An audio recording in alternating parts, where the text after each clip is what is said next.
오늘은 하나님이냐 돈이냐라고 하는 제목을 가지고 함께 말씀을 나눠보고자 합니다. 우리는 산상수훈의 말씀을 가지고 지금 계속해서 말씀을 나누고 있습니다. 특별히 작은 예수 40일의 기도의 시간 가운데서도 산상수훈의 말씀을 가지고 이 땅에서 우리가 어떻게 하나님의 나라를 또 경험하고 누리며 살아갈 수 있을 것인가에 대해서 나누고 있습니다.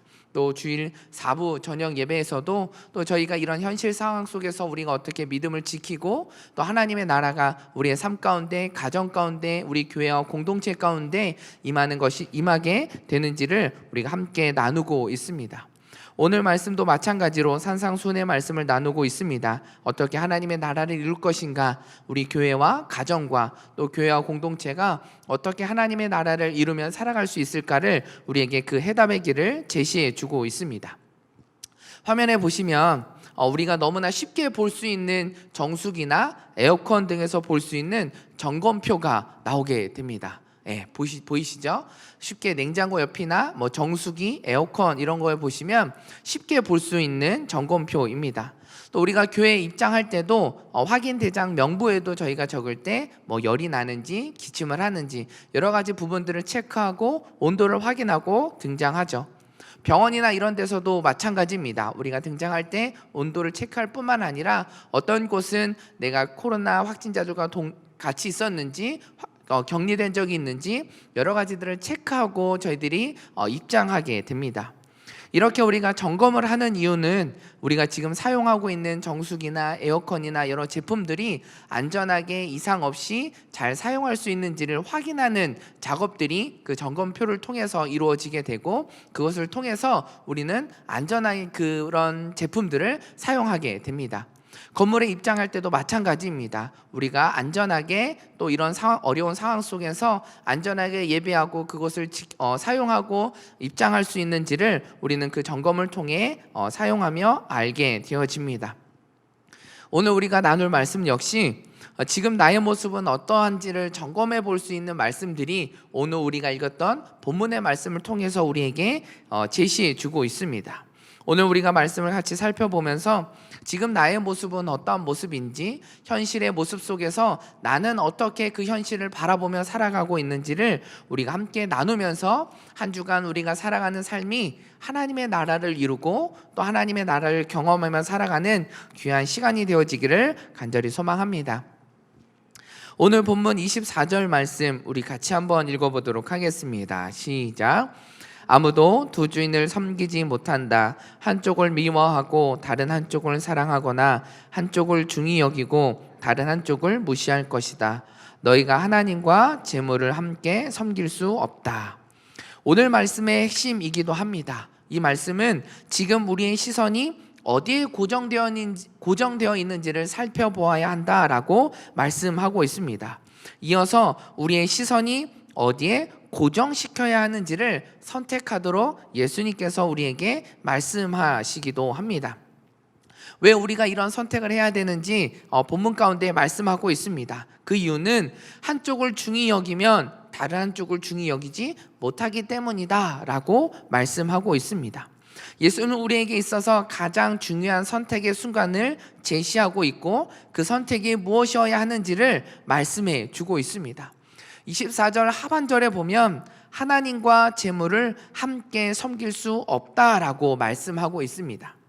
여기에서 이야기하고 있는 재물이란 단어는 부정적인 의미로 사용되어져 있고 또 내가 가장 신뢰하고 또 따르고 있는 가장 중요하게 생각하고 있는 것들을 의미하는 것이 바로 이 재물이란 단어 가운데 사용되어졌습니다. 이 말은 다시 이야기하면 하나님보다 더 신뢰하는 것이 우리에게 있다라고 하는 것을 말씀해 주고 있는 것입니다. 꼭 돈이라고 하는 것뿐만 아니라 돈 이외에도 우리가 하나님보다 더 신뢰하고 또 우리가 그것을 따르며 중요하게 생각하는 것들을 선택하며 살아왔다라는 것을 우리에게 지적하고 있는 말씀이기도 합니다. 우리가 잘 알고 있는 여호수아 7장에 보면 여호수아와 이스라엘 백성들이 아이성과 전투하는 장면이 등장하게 됩니다. 우리가 잘 알고 있는 것처럼 그 아이성의 전투에서는 이스라엘 백성들이 승승장구하고 있었던 이스라엘 백성들이 패하는 장면의 이야기가 등장하게 됩니다.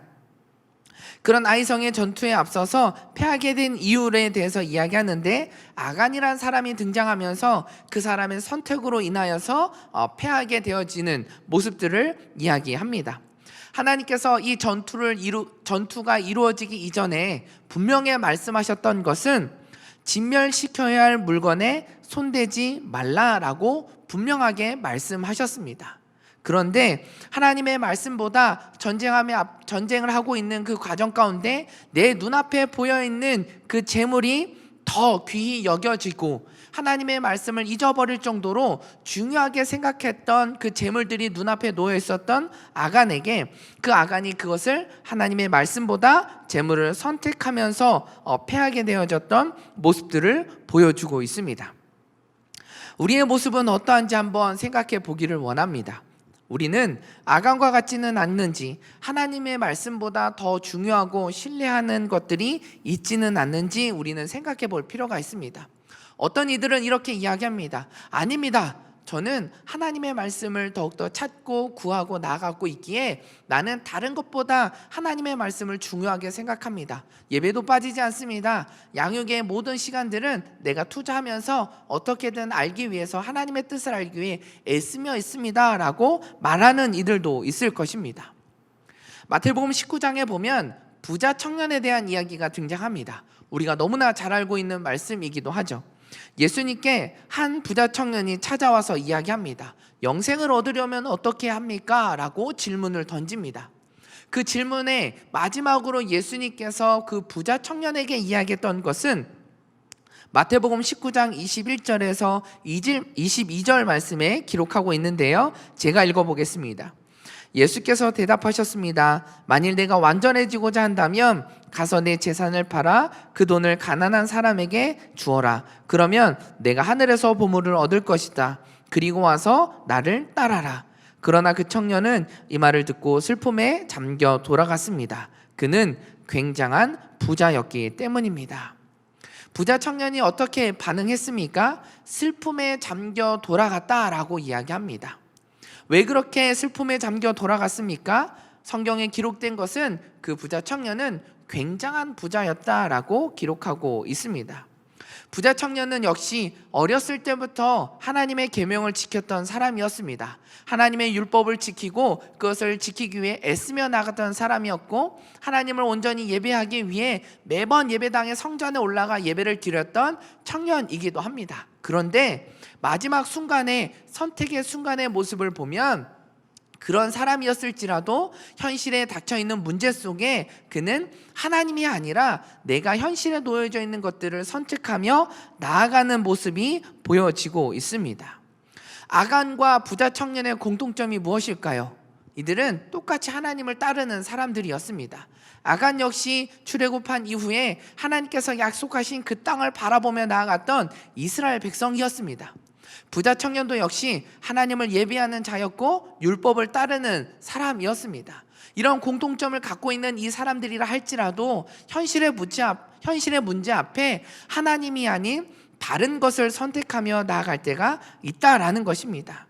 때로는 어떤 상황이 나에게 닥쳤을 때 하나님의 뜻을 구하기보다는 현실의 문제에 타협하고 그것의 상황에 맞춰 나아가고 그것을 선택하며 나아가는 모습들이 우리에게 있다라는 것입니다. 이러한 모습들은, 부자 청년과 같은 모습들, 또 아간과 같은 모습들은 우리에게도 동일하게 나타납니다. 우리가 살아가는 현실의 문제 앞에 우리는 무엇을 더 신뢰하고 선택하고 있는지 우리 스스로를 한번 되돌아보며 점검해 볼 필요가 있습니다. 차세대 아이들을 바라보면 또 안타까운 모습들이 등장하기도 합니다.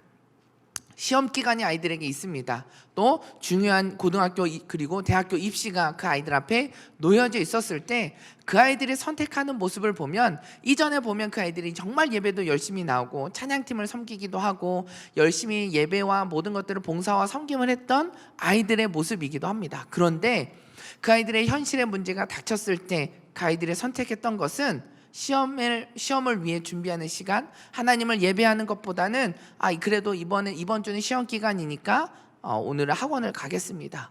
입시를 위해서 예배에 참여하는 게 어려울 것 같습니다 라고 하는 선택의 모습들이 우리 아이들에게 등장하고 있다라는 것입니다. 너무나 안타까운 모습이기도 합니다. 그런데 이게 다음 세대, 차세대 아이들에게만 나타나는 모습이 아니라는 것입니다. 지금 우리에게도 여러 상황 속에 문제 앞에 우리가 하나님을 따르기보다는 현실의 문제에 더 따르고 신뢰하고 그것을 중히 여기며 그것을 선택할 때가 너무나 많이 있다라는 것입니다. 제가 20대 때 어느 날 저희 아버지가 저의 지갑을 보시고 너무 마음을 아파하시는 거예요. 그래서 왜 마음이 아파하신가? 제 지갑이 낡은 것도 아니었고 제 지갑을 보시고 너무 마음이 안타까워 하시는 거예요. 그러더니 슬쩍 저의 지갑에 용돈을 넣어주시는 거죠. 저의 마음은 너무 아버지가 왜 나에게 용돈을, 무슨 일이시지? 왜 그러시지? 이러면서 아버지에게 한번 물어본 적이 있습니다. 아버지 왜 마음 안타까워 하시고 왜 지갑에 용돈을 넣어주셨어요? 라고 물어보았을 때 아버지께서 저에게 말씀하셨던 것은, 너가 지갑을 어느 날 한번 아버지가 지갑을 보셨는데 지갑이 비어있는 걸로 보신 거예요. 그러면서 아버지가 얘가 괜히 밖에 나가서 지내다가 지갑에 뭐 이렇게 용돈이나 이런 것들이 없는 걸 보고 얘가 의기소침해질까 봐, 얘가 작아질까 봐 염려하는 마음에 아버지가 넣어주셨다라고 이야기를 하는 거죠. 그런데 그런 이야기를 듣고 내가 정말 그런가? 라는 것을 생각해 볼 때 진짜 그런 모습이었더라고요. 그냥 내가 어느 날 내가 가진 돈이 얼마밖에 없는데 라고 하면서 스스로 의기소침해지고 작아지는 저의 모습들을 바라보면서 내가 나의 마음 가운데 중심이 어떤 거에 있구나 라는 것을 다시 한번 되돌아보는 시간이 되었던 것 같습니다. 하나님이 우리의 그런 중심이 되어주시고 또 우리가 하나님을 바라보며 나아가고 있다면 그것만으로 우리는 힘이 되어지는 것이고 더 그걸 통해서 힘을 주시고 나아가는 것인데, 그냥 현실의 그런 재정적인 것으로에 대한 약간의 그런 어려움이 나에게 있다고 해서 의기소침하고 나는 안 될 것 같아, 나는 못해 라고 하는 작아지는 저의 모습이 있었다는 것을 발견하게 됩니다. 이러한 모습들이 왜 우리에게 나타날까? 오늘 본문 19절의 그 이유를 우리에게 설명해 주고 있습니다. 우리 같이 한번 읽어보도록 하겠습니다. 너희는 자기를 위해 이 땅에 보물을 쌓아두지 말라. 땅에서는 좀 먹고 넋으로 못 쓰게 되고 도둑이 들어와 훔쳐가기도 한다. 그 이유가 오늘 읽은 말씀에 등장하고 있습니다. 왜 그런가? 보물을 땅에 쌓아두고 있기 때문이다 라고 말씀해 주고 있습니다. 땅이라고 하는 단어는 20절에 등장하고 있는 하늘과는 정반대되어지는 의미를 이야기합니다. 땅은 소위 말하는 세상이라고 하는 것을 의미하고 있습니다. 그리고 쌓아두지 말라라고 하는 것은 원어적인 표현으로 좀 더 가깝게 이야기해 보면 쌓아두는 것을 그만두라라는 표현이 좀 더 원문에 가깝다라고 볼 수 있습니다.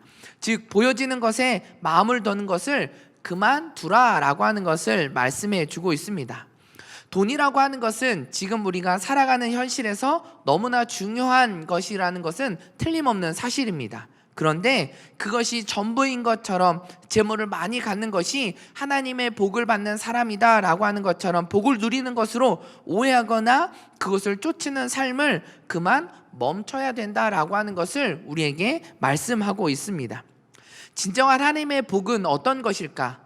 정말 여기서 이야기하는 것처럼 재물을 많이 얻고 소유하고 갖고 있는 것이 하나님의 복을 누리는 삶을 살아가는 것인가? 라는 것입니다. 그런데 우리는 이러한 오해를 해서는 안 된다는 것을 우리에게 말씀하는 것입니다. 돈, 명예, 성공이라는 것이 우리의 성공의 기준이 아니라는 것이죠.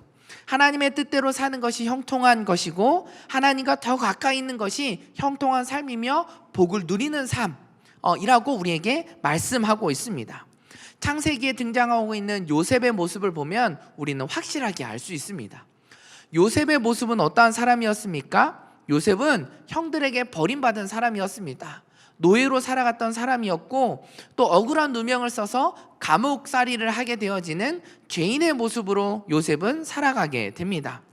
이러한 삶을 살았던 요셉이었는데 성경에서는 요셉을 불행한 삶을 살았던 요셉이라고 설명하고 있지 않습니다.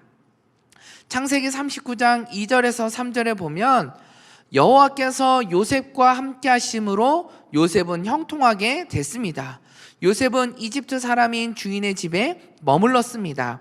요셉의 주인은 여호와께서 그와 함께 하시고 그가 하는 일마다 여호와께서 잘되게 해주시는 것을 보았습니다 라고 기록합니다. 우리는 요셉은 형통한 삶을 살았던 사람이라고 이야기를 합니다. 왜 그렇게 요셉이 형통한 삶을 살아갈 수 있었습니까? 그 비결이 2절 말씀에 기록하고 있는 것처럼 여호와께서 요셉과 함께 하심으로 요셉이 형통한 삶을 살았다라고 성경은 기록하고 있습니다. 형통의 기준, 복의 기준이 무엇인지에 대해서 분명하게 말씀해 주고 있는 것입니다. 복이라고 하는 것은 하나님께서 많은 재물들을 주었기 때문에 복이라고 하는 것이 아니라 하나님이 그와 함께 하시는 것을 통해서 복받은 자, 형통한 삶을 사는 자라고 이야기한다라는 것입니다. 디모데전서 6장 10절 말씀에 이어서 보면 이렇게 이야기합니다. 돈을 사랑하는 것은 모든 악의 뿌리다. 돈을 사모하는 어떤 사람들은 믿음에서 떠나 많은 고통으로 자기를 찔렀다. 여기에서도 말씀하고 있는 것은 돈이 문제가 아닙니다. 여기서 말하는 것은 돈을 사랑하는 것이 모든 악의 뿌리다라고 사도 바울은 이야기하고 있습니다. 재물 자체가 문제가 되는 것이 아니라 재물을 대하는 태도가 문제라고 지적하는 것입니다. 오늘 본문에서도 땅에 보물을 쌓아두는 이들에게는 땅에서는 좀 먹고 넋으로 못 쓰게 되고 도둑이 들어와 훔쳐가기도 한다라고 기록하고 있습니다. 이 말이 무슨 뜻입니까? 좀 먹고 넋으로 못 쓰게 된다라고 하는 것은 시대가 변하고 시간이 지나면 못 쓰게 된다라는 것을 이야기합니다. 영원하지도 않은 것에 매달리는 모습을 통해 이후에 지나고 나면 나의 주위에 남아있는 것이 아무것도 없게 될 것이라는 것을 이야기합니다. 허무한 삶을 살아가게 된다라는 것이죠. 전도서에서도 이야기하고 있는 것처럼 내가 모든 것을 가지고 많은 것을 누려보았지만 모든 것이 헛되도다라고 이야기하는 것도 한순간에 불과한 것이다라는 것입니다. 도둑이 들어와 훔쳐간다라고 하는 것도 마찬가지입니다. 외부에 의해서 안전하지 못하다라는 것이죠. 그것을 지키기 위해서 모든 것을 애쓰며 나가게 되고 그런 마음 가운데는 집착이 들어가게 되고 염려가 들어가게 되고 두려운 마음들이 찾아오게 된다라고 하는 것이죠. 이 모든 것은 하나님의 속성과는 정반대되어지는 것을 보여주고 있습니다. 우리의 삶에 찾아오는 두려움, 염려, 집착, 이런 현실의 문제 속에 찾아오는 이 모든 것들은 땅에 보물을 쌓아두기 때문에 찾아오는 것들이다라고 하는 것을 우리에게 말씀해 주고 있습니다. 그러면서 예수님께서 20절의 말씀을 통해 우리에게 이어서 얘기해 주시는 것은 우리 같이 한번 읽어보겠습니다. 20절입니다. 시작. 그러므로 너희를 위해 보물을 하늘에 쌓아두라.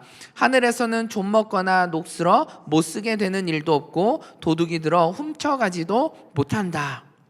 우리의 보물을 땅이 아닌 하늘에 쌓아두라고 말씀하고 있습니다. 땅에 보여지는 것과는 정반대되어지는 모습들을 보여주고 있습니다.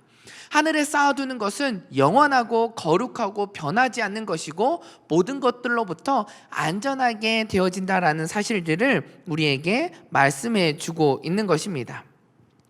누가복음 12장 33절에 보면 이렇게 기록합니다.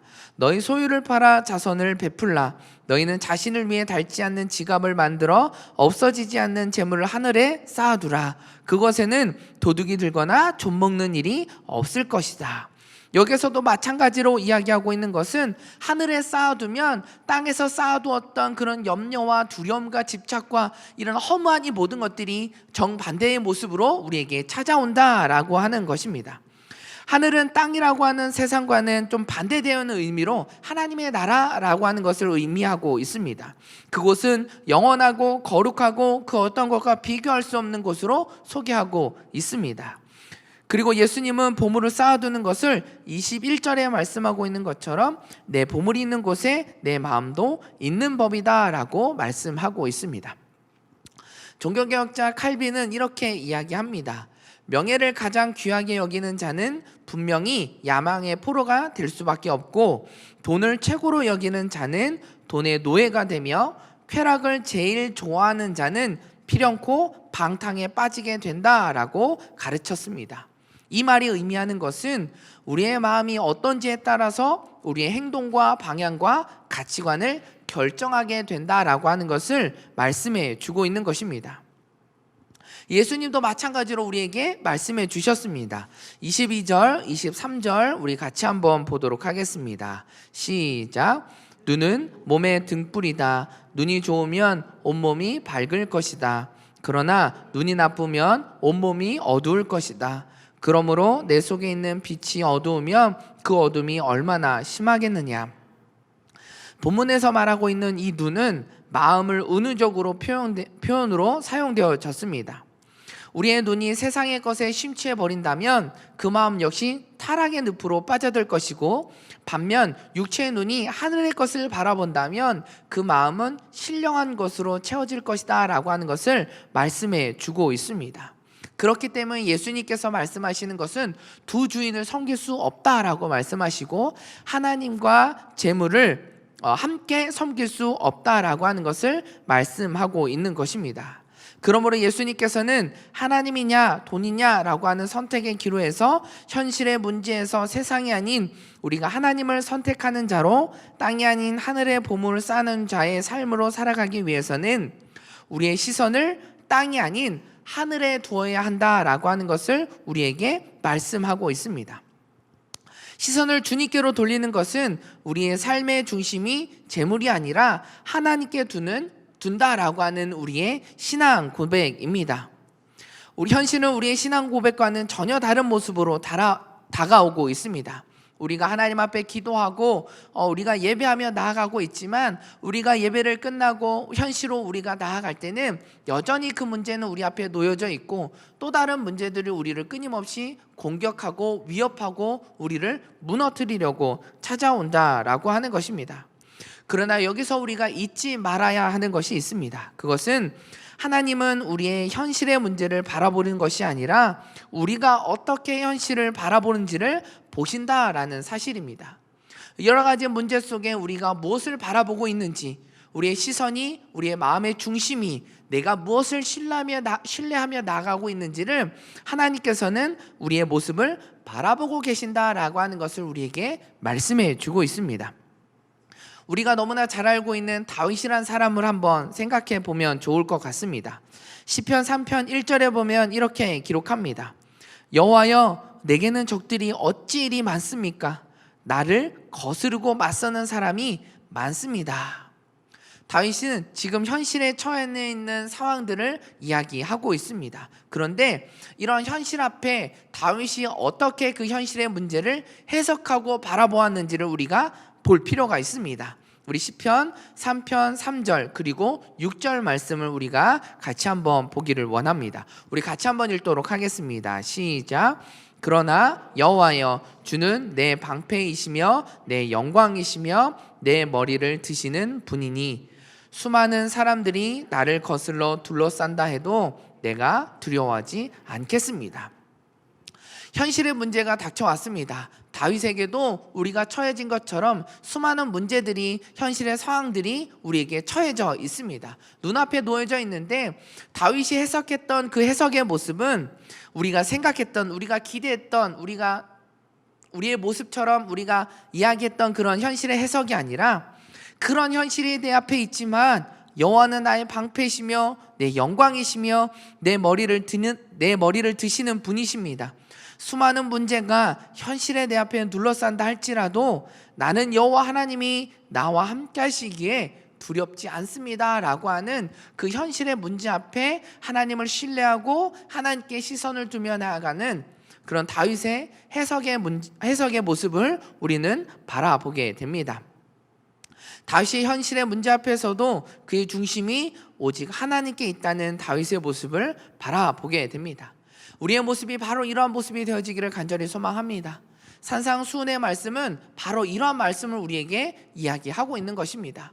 예수님께서 제자들에게, 우리들에게 계속해서 말씀하고 있는 것은 우리의 삶 가운데 하나님의 나라가 어떻게 이루어지고 경험하며 살아갈 수 있느냐, 그것은 너가 하나님을 바라볼 때 하나님의 나라가 너의 가정 가운데, 너의 삶 가운데, 직장 가운데, 교회와 공동체 가운데 이루어지게 될 것이다 라고 말씀하고 있습니다. 2022년 우리는 세상의 소금과 빛으로 살아가겠다고 고백하고 있고 선포하며 나아갑니다. 우리가 어떻게 세상의 소금과 빛으로 살아갈 수 있습니까? 수많은 문제들이 닥쳐옵니다. 소금과 빛이라고 하는 것은 자신의 희생에서 그것들을 역할을 감당하게 되는 것입니다. 우리에게 희생을 요구합니다. 또 많은 문제들이 찾아오며 우리는 너무나 힘든 순간들이 찾아올 수도 있습니다. 그럴 때마다 우리가 그 문제 앞에 당당하게 담대하게 그것을 뚫고 나아갈 수 있는 비결은 우리의 시선이, 마음의 중심이 어디에 두고 있느냐에 따라 달라지고 결정되어진다라는 것입니다. 우리는 끊임없이 인사합니다. 세상의 빛과 소금이 됩시다. 우리는 세상과 빛과 소금입니다 라고 선포하는 우리들의 모습 앞에는 그런 입술로만의 고백으로 끝나는 것이 아니라 정말 우리의 시선이, 우리의 마음이 하나님께로 나아가는 모습이 되어야 함을 우리에게 말씀해 주고 있는 것입니다. 눈에 보이는 상황은 진짜 현실이 아닙니다. 진짜 현실은 늘 도우시고 언제나 함께 하시고 끝까지 사랑하는 하나님이 나와 함께 하신다는 사실이 진짜 현실입니다. 우리가 가짜 현실 속에 그냥 현실 앞에 놓여져 있는 그 문제만을 바라보는 것이 아니라 한 걸음 떨어져서 그 문제를 바라보고 그 가운데 일하시고 역사하시는 하나님을 바라보고 지금까지 나와 함께 하신 그 하나님이 지금도 앞으로도 함께 하심을 우리가 고백하고 선포하며 나아가는 저와 여러분의 모습이 되어지기를 원합니다. 우리의 한 주간의 시선이 하나님을 바라보며 나아가는 저와 여러분의 모습이 되어서 우리 한 주간의 우리들의 삶이 하나님의 나라가 이루어지며 나아가는 귀한 시간들이 되어지기를 간절히 축원합니다.